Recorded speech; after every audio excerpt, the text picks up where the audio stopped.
kasih tahu sebuah cerita nih teman-teman. Ini tuh cerita yang bikin gua bingung juga. Dulu sempat takut juga gitu. Antara percaya dan gak percaya sih sebenarnya. Jadi dulu saat gua masih SMP,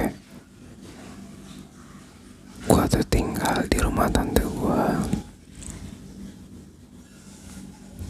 Karena jarak SMP gua tuh lumayan jauh dari sekolahan. Jadi gua tinggal di tempat tante gua. Nah, suatu hari itu ada yang ngontrak juga di kosan tante gua. Ngekos juga ya maksudnya ya. Orang yang ngekos ini tuh dia berkeluarga, punya anak satu, masih kecil, sama suaminya satu. Jadi bertiga lah dia, si mbak ini, suaminya, sama anaknya. Suatu hari si mbak ini tuh jalan-jalan di pekarangan atau halaman depan tante gua, halaman depan rumah tante gua.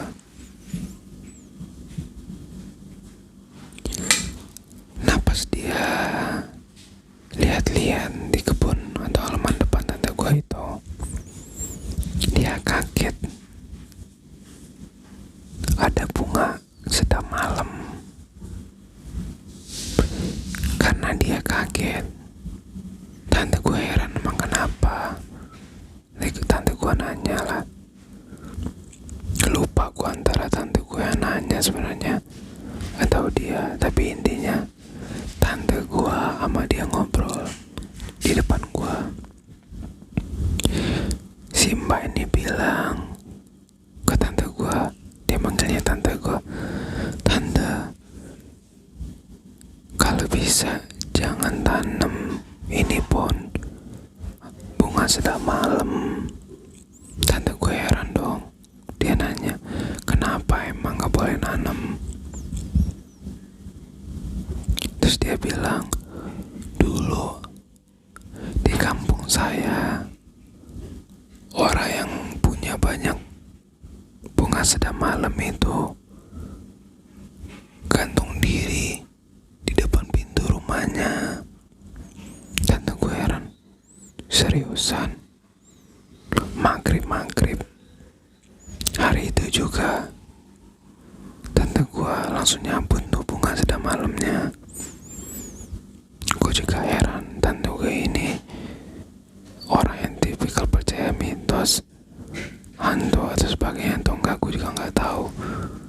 Tapi dari pengalaman gue ngerasa tante gue ini bukan orang yang percaya sama mitos itu. Tapi saat itu entah kenapa dia keyakinin sama ini orang, sama ini mbak-mbak, buat nyabut tuh pohon sedang malam. Berapa hari berlalu ya, sampai suatu ketika mbak-mbaknya kayak sedih gitu. Nah, tante gua nanya, mbak kenapa kayak murung gitu? Dan dia bilang, tante tahu nggak, kemarin kan saya sempat kasih tahu tante untuk nyambut bunga sedang malam, ya kan? Ya, tahu nggak tante, malam setelah atau berapa hari itu, dia mbaknya juga lupa gitu. Tapi intinya setelah si mbak ini bilang ke tante gua dia untuk nyambut bunga sedang malam, si mbak ini mimpi malam-malam pas dia tidur tuh mimpinya, tahu nggak, dia mimpi ketemu sosok makhluk. Nah, makhluk ini marah-marah ke si Mbak ini dalam mimpinya itu. Dia bilang, Mbak, lo ngapain nyuruh si tante itu nyambut bunga gua, nyuruh si tante itu nyambut bunga ini. Karena dia marah-marah sama si Mbak itu karena tante gua nyambut bunga, dan itu gara-gara si Mbak ini yang nyuruh. Nah, sosok makhluk ini tuh marah-marah ke dia sampai akhirnya ngeniban badan si Mbak ini. Dan tahu nggak apa yang terjadi? Setelah bangun, si Mbak ini kan dia ternyata lagi hamil ya. Keesokan harinya, beberapa hari kemudian setelah dia mimpi itu dia keguguran. Kebayangan tuh. Jadi ada korelasi tuh. Si mbaknya nyuruh tandukan nyebut tanaman, dia mimpi ketiban makhluk aneh. Keesokannya dia keguguran. Jadi seolah-olah si hantu itu yang ngebikin si mbak ini keguguran.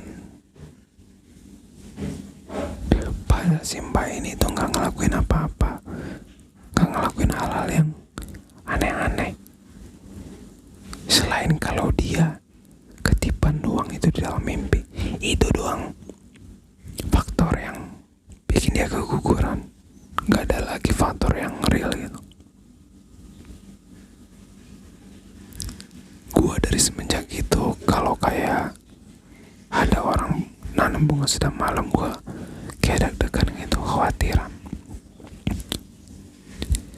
Gua sendiri antara percaya atau enggak ya waktu ngedengerin si mbak ini cerita ke tante gua gimana kejadiannya. Tapi satu hal, gue yakin mbak itu juga nggak bohong. Buat apa dia ngebohongin tentang anaknya yang keguguran, tentang dia yang keguguran. Tapi ya nggak masuk di akal juga. Tapi itulah ya, kalau kita tipikal yang percaya sama adanya makhluk lain, ya kita akan wajarin. Dan memang kalau kita punya agama ya kita tahu lah ada yang namanya iblis kan ya. Dan bisa jadi itu emang jin. Tapi apakah jin itu emang ada di bunga sedang malam atau enggak, itu kita nggak tahu.